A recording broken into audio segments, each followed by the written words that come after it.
Idris Michelin moved to South Florida when he was just 3 years old. Now at 32, he's back in Haiti with his American wife. He says he committed a crime and now he's living the consequences. I still don't feel like I'm home. I still feel like I'm just roaming.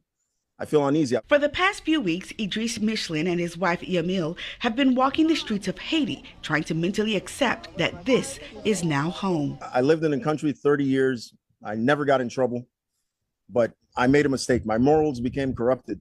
Idris was deported after serving 25 months in federal prison and 9 months in ICE custody. He was convicted of getting an illegal PPP loan back in the summer of 2020. He was living in the United States as a permanent resident, graduated from Southridge High School, and went on to Miami-Dade College. He was a licensed realtor and insurance broker. After serving his sentence earlier this month, Michelin was deported to Haiti on a flight with 120 people. Your ankles are getting cut up. Your hands are shackled together. You know, they're telling you, hey, if there's a plane crash, you're going to grab this from here and you're going to put this on your face. How? He says once in Cap Haitian, they were given $100 and released to family. His wife was waiting. There's people that left only 2-3 years ago that are afraid to come here, and she's here. The temporary protective status, or TPS, for more than 330,000 Haitians will end on February 3rd of next year. Without any other immigration protections, some may find themselves, like Idris, back in Haiti. It's very limited here. So if you're going to be dropping tens of thousands of people in one location, and these people live all over the country, but they're not going to be able to get home.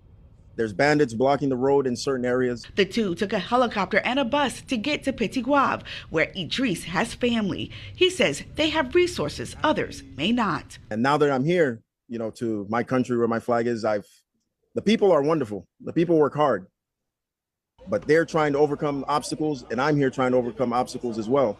Settling down is the next step. Admittedly, the couple says they don't know how. I speak a little bit of Creole, and I'm struggling.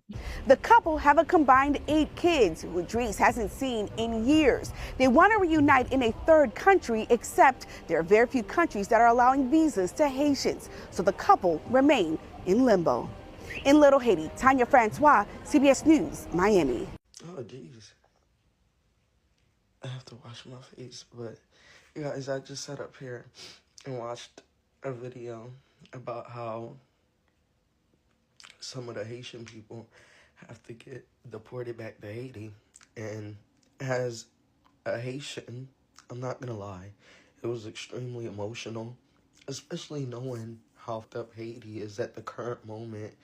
And I don't know, it's just sad. Like, it's really sad that people have to be forced to be put in that type of predicament. Like, don't get me wrong, I understand that a lot of American people really don't care, because I'm seeing like a lot of, you know, back and forth where a lot of American people are saying like, oh, they don't even want them back in their country.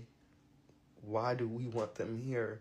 First off, that's just a way to say just anything in general, because this is the land of freedom, the land of promise, and America is where everybody want to be. Why the f wouldn't y'all want them here? Like, who don't want to be in America? Let's just keep it a buck. But knowing that, you know, certain American people really feel that way, that's exactly why I say all black lives do not matter. Because 95% of the Americans that saying it is black African Americans. You get what I'm saying? But when the fight for black lives is going on in America, they're getting affected by white people and stuff of that nature, we as black Haitians have to stand behind them. Whoop-de-doo, you get what I'm saying? But when we're getting deported, it's just like, oh, whatever. They don't even want to be back in their country, so why should we want them here? That's like a way to think. But respectfully, that's exactly why a lot is going the way that is going in this country, because a lot of us don't even utilize our common sense anymore. We don't even utilize our emotions anymore. I feel like we're just all mentally up in a lot of ways. To even think that it's okay to send someone back to a country like that. Like, our country is not safe. It's not safe. I'm from Cap Haitian originally, and I feel bad that my little town, I don't even know what to call it, but it hurts to know that Okap has to be so overpopulated. Like, it's so overpopulated over there. Like, it's someone that I know, Lord Jesus. My mom is supposed to be going to Haiti next week. It's someone that I know that's going there with my mom. This man doesn't even want to go back to Haiti. He does not. But he is preparing himself. He's literally deporting himself before they deport him. And I had to purchase his ticket. I'm not gonna lie, purchasing his ticket really broke my heart. It broke my heart. I felt up. I feel like I'm sending him back.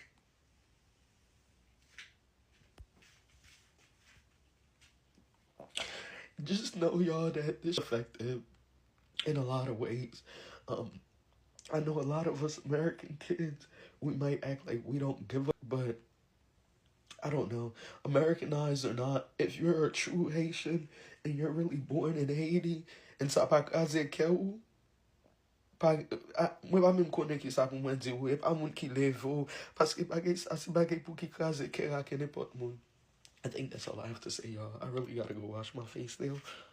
The government says it is satisfied with its decision to deport 37 Haitians who came into the country illegally last week. Information Minister Robert Morgan was responding to criticisms about the move at today's post-cabinet press briefing. Kalisha Williams reports. The 37 Haitians who arrived on the coast of Portland recently will be charged with illegal entry and deported to their troubled homeland. It's a decision Information Minister Robert Morgan says will not affect international advocacy for Haiti, which is experiencing ongoing unrest. Minister Johnson Smith outlined that Jamaica was a signatory to all the relevant protocols as it relates to persons who find themselves in these positions, and we are ensuring that we follow these protocols. She also revealed last week that none of the persons who came to Jamaica had applied for asylum, and without that application, I suspect that the government has no choice but to enter onto the path that we have gone on. Mr. Morgan, in response to persons who are unhappy with the decision, noted Jamaica was not the final destination for the Haitians. There have been circumstances in the past where, due to the trade winds, they are seeking to go to the north, but they end up in the south. So I'm not speculating, don't want to speculate, but because they have not applied for asylum, then a particular process has to take place under Jamaican law. He says the government will continue to lobby with international partners to assist the poverty-stricken country. The Prime Minister is currently in Brussels, where he has had several meetings with our European partners. And one of the big issues that he has been pushing is asking for more assistance and stronger assistance for the Haitian people within the global community. The CARICOM group was also in Haiti recently to continue discussions with the various stakeholders as it relates to seeking a permanent solution for the challenges that they face in Haiti. Kalisha Williams, TVJ News. Now, as a Haitian American born in the U.S., who unfortunately, admittedly, has never been to Haiti, I have a lot of family whose immigration status is student visa, green card, TPS, and they have came from Port-au-Prince because of all the gangs that's been going around in Port-au-Prince, and they have told me that it's unsafe. For this government to say, oh, Haiti is safe, y'all can go back to y'all country now. So tell me why people still can't get flights to Port-au-Prince. And if they are getting flights, it's heavily taxed on. Number two, tell me why Haiti's still on the travel ban list, but it's safe. This government doesn't truly care about the people. And I have this feeling of powerlessness. Haitians have to go back to Haiti. DHS has announced that temporary protective status protection for 353,000 Haitian migrants will expire in February of 2026. Let me break that down. Under TPS, Haitian migrants are able to work in the United States and live here because in this recent years, Haitian has seemed to be unsafe.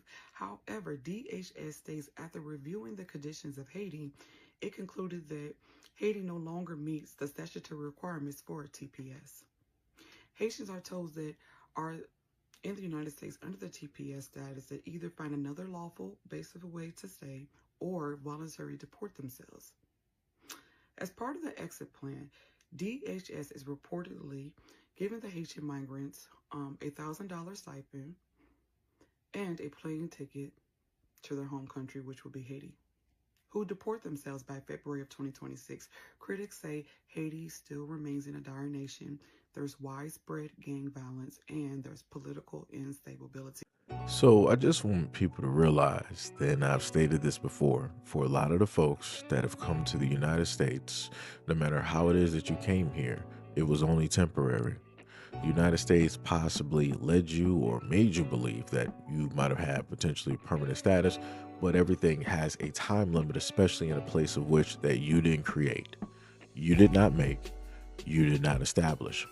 And a lot of these folks in these videos have decided to come here and openly speak against Black Americans, making fun, mocking, calling us a variety of names, which again makes no sense, because if you look at the history, the only reason that they can come here and do whatever it is that they want to do, which is live, establish, formulate a business, make the money, get the college education, raise the family, get the nice house, the only reason that they are able to do and get any of these things is because Black Americans established it first, made it okay, laid down the road and the groundwork so that they could come over here and be comfortable. And what do Black Americans get for it? Nothing. So immigrants, what do you think we came here for? Walk around? Nah, not to count sheep. We came to drink milk. Okay, so we taking your jobs. And there's nothing you can do about it. You understand? And they gotta pay me more. Because I got better work ethics.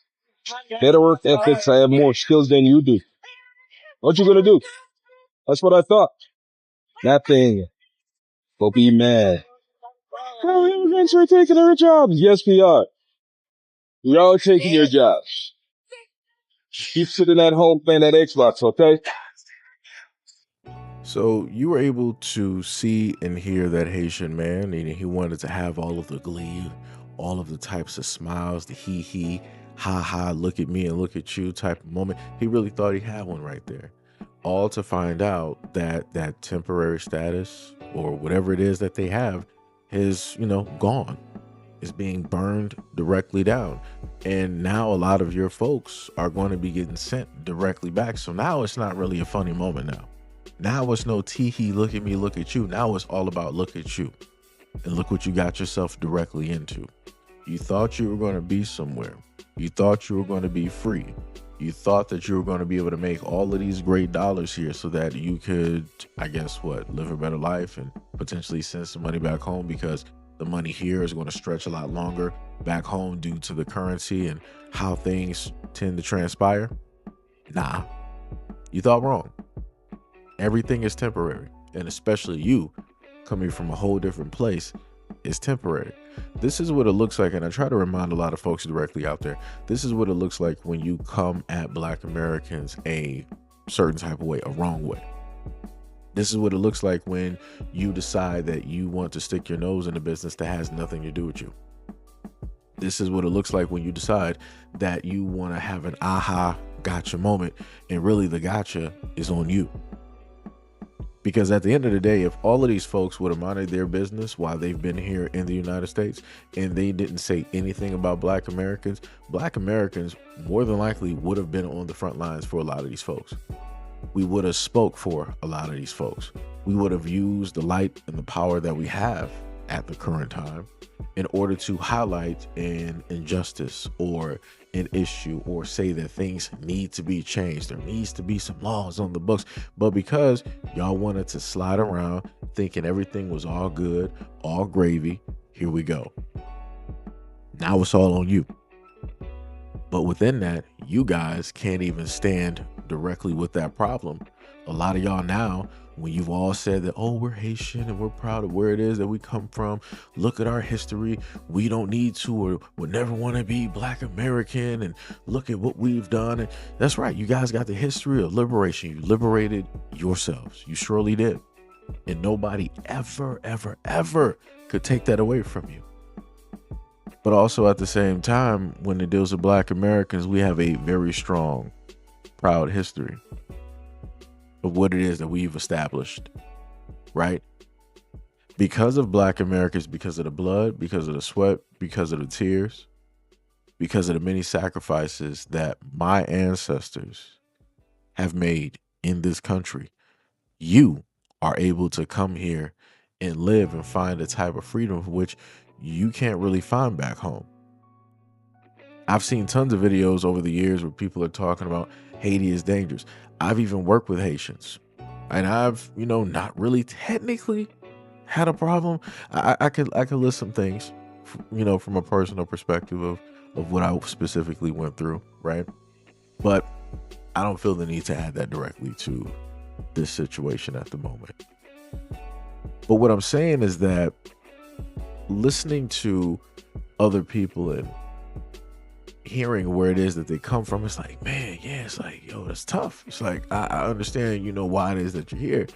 And then you go from that, having that experience, to now looking at the variety of voices out here wanting to go online, and they want to start, barking at Black Americans. They want to start now waving their flags and all this other. I'm like, oh, that's crazy. I'm like, for the longest time possible, didn't even really know that Haitians were technically there up until, really working with people and coming to certain areas. And then when people seemingly, make some of themselves or get a little bit of something, now people want to start pulling out these flags. Now people want to, quote unquote, rep where it is that they're from. But it's like when people didn't have all that, people were just magically, just matching in with Black Americans or trying to match in or cosplay as Black Americans. It's funny how things work. It's funny how things work. But I will sit up there and say this. I am very proud and I'm very thankful that a lot of these people are so proud of where it is that they come from and they're waving their flags, so that we can really start to fully tell the difference between who is Black American versus who is other. So for all of those folks directly out there, keep putting those flags directly in your bio. Write your name directly within your language, or how it will be pronounced directly in English. Keep doing that.